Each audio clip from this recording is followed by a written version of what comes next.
In the King James Version of the Bible, there's one word that appears in Acts 10 times. Here's a hint. That word gives away this book's main theme.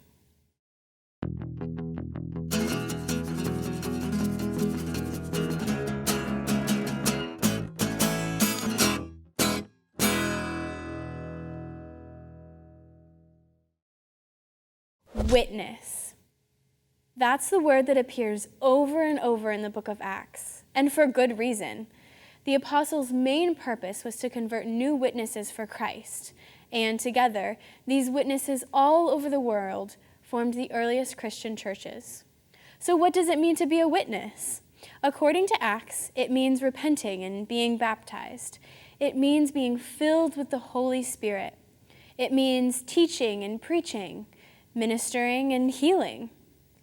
The lives of the apostles in Acts also offer a guide for the kinds of qualities that a witness embodies. At the end of Acts chapter 13 and at the beginning of chapter 14, for example, Paul is persistent, joyful, humble, fearless, bold, and faithful. But as themes go, witnessing doesn't exist alone in Acts. It's also tied closely to the theme of opposition.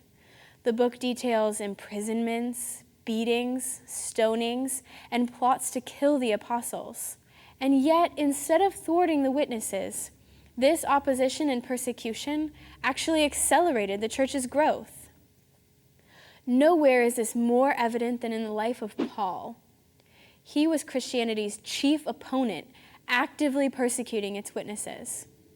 But in that moment on the road to Damascus, the light of Christ transformed him and turned him into a new man, Christianity's chief advocate. Paul devoted the rest of his life to Christ, even when that meant he had to endure suffering. But even beatings and a long imprisonment had no power to stop the force and fortitude of his witness.